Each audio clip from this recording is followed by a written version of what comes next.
Deirdre hated having to wear a mask for all the usual reasons, but, in addition, because the lower part of her face was her best attribute.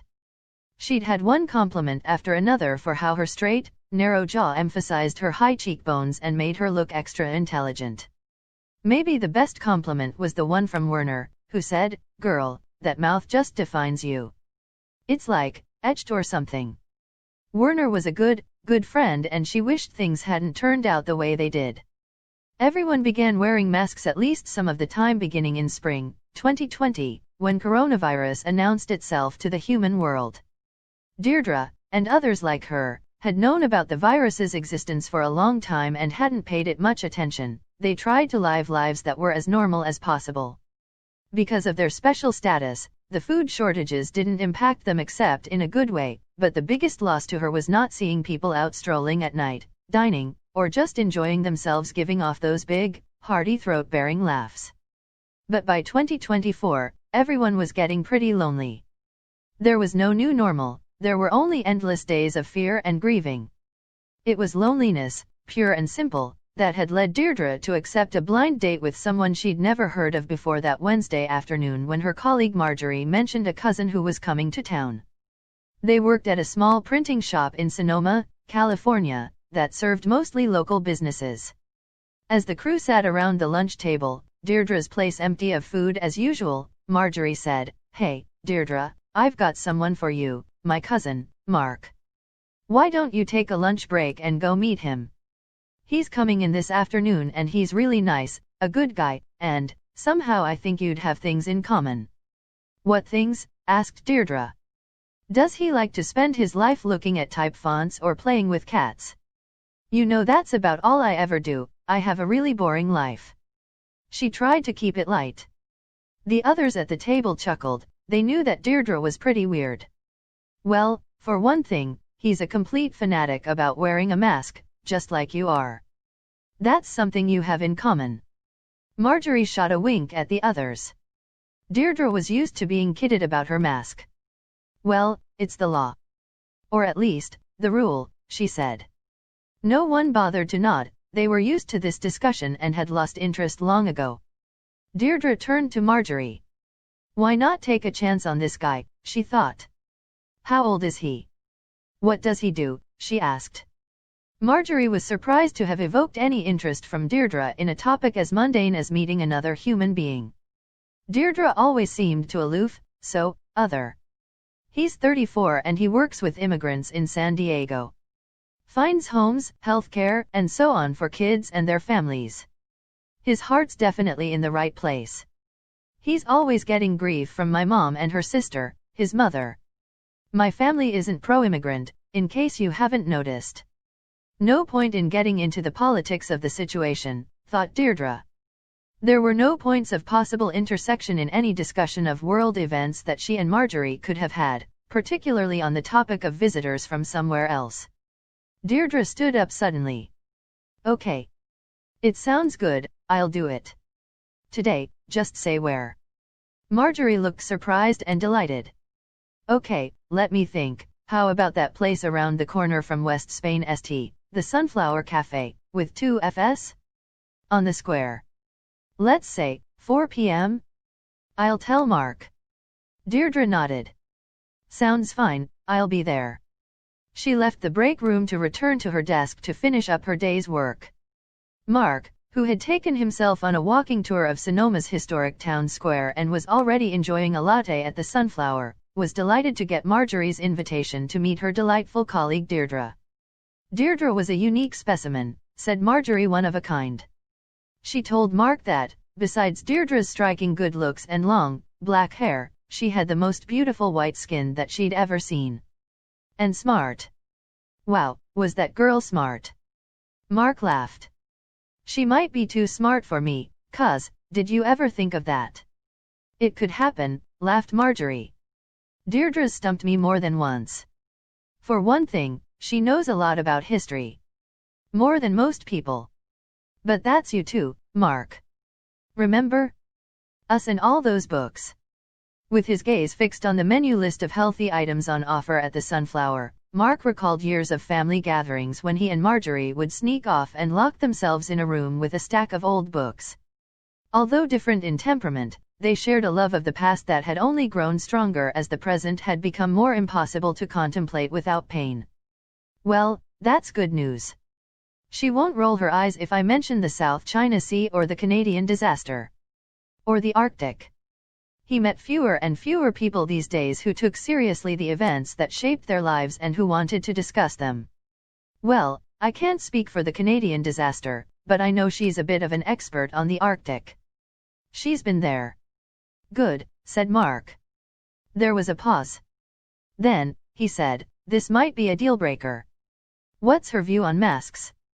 There's no point in meeting if she's going to rip off her mask. Or, worse yet, mine. Marjorie groaned. Oh, you are such an old fogey. I tell you, Mark, this is what's best, Deirdre is even more committed to masks than you are. I have literally never seen her without one on. At least I have a dim memory of what your entire face looks like, from, when was that now? 3 years ago, at Christmas. Mark thought, and that's the way it's going to stay. He said, yep, that was when you overpowered me and ripped it off my face. It was pretty awful. He remembered her horrified reaction. Marjorie was silent. She'd never forget the sight of Mark's face, with his jaw riddled with scars and angry, red sores. She asked, I always wondered, did it get better after that? I'll never forgive myself for doing that to you. Mark said, how could you have known that I was getting a facelift back then? It's not like I announced it over the eggnog. Guys don't want people to think they're vain. He tried to keep his tone light. No one spoke. Then Marjorie said, well, this is part of my long drawn-out attempt to apologize. If you and Deirdre hit it off, it'll make me feel so happy. And the fact that you have this in common, taking masking seriously, might mean that you have more in common than you think. On a deeper level, like. You know. Mark wasn't sure what this meant, but he was glad Marjorie seemed to recognize the hurt she'd caused. Not just hurt, the terror he'd felt that she might figure out what those sores and scars actually represented. Okay, cuz, I'm game. Where are we meeting, and when? Marjorie told him and he said, well, I'm already in the place. I'll just go for a short walk, and then she'll be here. Marjorie made him promise to tell he how the date went, and they said goodbye. Mark hadn't been on a blind date since masking had become mandatory, and he had certainly never worn a mask to meet a new romantic possibility. He considered himself lucky to never have been infected with COVID-19, even before the events that led to changing his face, but afterward, he'd come to believe that he was part of a bigger program of someone who needed him to stay healthy. There was something he needed to do. So far, so good. Things were going to plan. Doing everything I can to keep the devil from my door. Figuratively speaking, that is. Mark got back to the cafe 10 minutes before Deirdre was due to arrive and sat out in front. He wanted to watch her walking down West Spain Street and turning the corner onto First Street as she approached the cafe. She was right on time, and, sure enough, just like Marjorie said, she was a knockout. Walking toward him, ran a brush through her long, dark hair and tightened the mask around her ears, making sure it was fitted as tightly as possible around her mouth. She hated doing this, because her mouth was her best feature, but you couldn't be too careful. Deirdre walked right past Mark and headed inside the cafe. He heard the door of the restroom close, and decided to go inside himself to freshen up. A few minutes later, they emerged from their respective toilettes and nearly collided in the narrow hallway. He peered at her. Is that you? He asked. Deirdre? My blind date. Well, he isn't given to subtle humor, it seems, Deirdre thought. But I'll give him the benefit of the doubt. Yes, it's me. And so, you must be the other half of this blind date, you must be Mark. Deirdre stared up at him in the dim light, liking the hulk and bulk of him. In fact, she fought an urge to press herself against his chest. Well, at least we're on the same time zone when it comes to meeting. Both of us on time, imagine that, he said. I'm bad at waiting for people, worse at being waited for. Deirdre thought that was a cute way of admitting impatience, and told him so. Well, let's see if we can manage to keep the good karma and sit down at the same table. They started toward the front of the cafe, but Deirdre asked, Mark, could we sit back a bit? I have a bit of a headache and the light doesn't help. Mark said, sure. I'm no lover of the footlights, either. They sat down at the table farthest from the front bay windows. A server came and took their order. Or, rather, Mark's order. Deirdre said she'd just sip some cold water. Are you feeling that uncomfortable? Mark asked her. I didn't mean to drag you out here if you've got a headache. Oh, no, it's nothing like that. It's common for me to be like this. Doesn't mean a thing. Deirdre looked like she meant it. Let's get to know each other. And they did. They stayed in the Sunflower Cafe for another 2 hours, then walked around the town, up Spain Street, and almost as far as Boys Hot Springs. There was no gap in the conversation and no moment of discomfort. As they walked, they drew closer and closer to each other until, by midnight, there was no choice but to suggest that they spend the night together. They went back to Deirdre's apartment on W Spain Street and spent a night of bliss more intense than either had ever experienced before. Their lovemaking wasn't just like Earth moved, it was like the universe moved, just a few tiny nanometers each time their bodies joined and parted. Strangest of all, they both thought in retrospect, they'd kept their masks on throughout it all. Neither questioned why they did this, for even a moment. Neither commented on it. It was as if they shared the same need or, perhaps, the same secret. Around 4 a.m., Mark fell asleep, closed tightly inside the circle of Deirdre's arms. When he awoke at 7, she was nowhere to be found in the apartment, but he saw a note on the bedside table. It read, Dear Mark. This has never happened to me before. It was transformative. There are some things I must tell you, though. About the mask. Can we meet this evening around 7 p.m.? Same cafe as before. Of course, he knew he would meet her there. They met at the appointed time.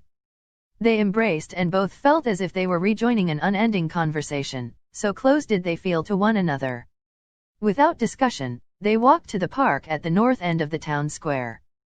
The park adjoined a tiny cemetery filled with stones that were so old, their engravings were almost illegible with time. As night fell, their steps slowed and they sat down on one of the largest markers. It appeared to be a faded, gouged figure of the angel Gabriel. Tell me, said Mark. I want to know. It's about the mask, isn't it? Deirdre took his hands in hers. Yes, she said. I'm not sure how to tell you. I've never had this conversation before. Mark removed his left hand and turned her head to face him. He stroked her left cheek. He repeated the movement. There's something here, isn't there? He asked. She covered his hand with her own. Yes, she said. It's my secret. It's my identity. But I'm afraid to show you. They were silent. Then, he said, just show me. And then I'll show you. Slowly Deirdre removed her mask. She took it off in the proper manner, lifting the top loops off gently and pushing the bulk of the mask down. Mark wasn't completely surprised to see the fullness of what he had felt through the gauze. Deirdre's silver canine teeth glinted in the moonlight. They were huge and strong and very, very sharp. Mark's eyes widened a bit before he managed to control his reaction. You see, she asked. This is what I am. This is why I have to hide behind a mask. I don't live like people, and I never will again. I live on the blood of animals that I catch and consume. I will never share a cup of coffee with you. I'll never eat a piece of our wedding cake. If it comes to that. Her lips parted in a slight smile. Her feelings for Mark were so strong that they almost cancelled out her sense of the impossibility of ever joining with him in a true way. And I can't guarantee that you'll ever be completely safe with me. Mark hugged her close. I'm not surprised, at least not completely. But I know that I will be safe. You see, I have a secret of my own. It's under my mask. Deirdre looked up at him. May I remove it? She asked. No one besides Mark had ever touched Mark's mask, but it seemed like the most natural thing in the world now to nod. Yes, you can. Slowly Deirdre reached up with both hands and began to remove his mask. Halfway down, she said, "Well, it all looks pretty normal up to now," trying to help him relax. "You really have pretty eyes." "Keep going," Mark said. "You're almost there." And soon she was. With the mask completely removed, Deirdre peered at his face in the moonlight. At first, she saw what looked like angry red welts. Then, she looked closer and saw what the markings really were, tiny crosses. His lower face was a maze of crosses, each one etched beautifully with an artist's hand. Deirdre was taken aback. "Why? Why would you do that?" she asked. "I don't know. Somehow, I felt I had to cover my face with the sign of God, and I not only had these crosses placed there, but I also had them blessed by the priest. These aren't empty markings. Not for show." Deirdre said, "Then that means that Mark finished for her. Believe me, I never had the conscious thought that I would need to protect myself from someone with silver teeth and a thirst for blood. Someone I'd love more than I ever could have imagined. But there was something that guided me to suffer the pain of all of these crosses." Then, Deirdre said, "To make sure I understand. We can be together, safely and lovingly, each protected from and by the other? My strange ways won't frighten you." Mark held her closer. "My markings will protect me from anything you can throw at me. And they will remind you that there are limits, even to the power that you possess." Deirdre wept then, something she hadn't done in millennia. Her tears of blood left dark spots on the angel's stone. After a while, they arose and walked back into town. They were the first customers at the Sunflower Cafe when it opened. They lived there still, in a small apartment on West Spain Street. Mark's love for Deirdre opened a world of promise and possibility that she'd never suspected existed. In this way, their détente kept them close and kept them safe. The couple is well known in the region for tending wounded animals and helping children with all manner of problems and projects. Their love for each other casts a glowing light on all who come near them.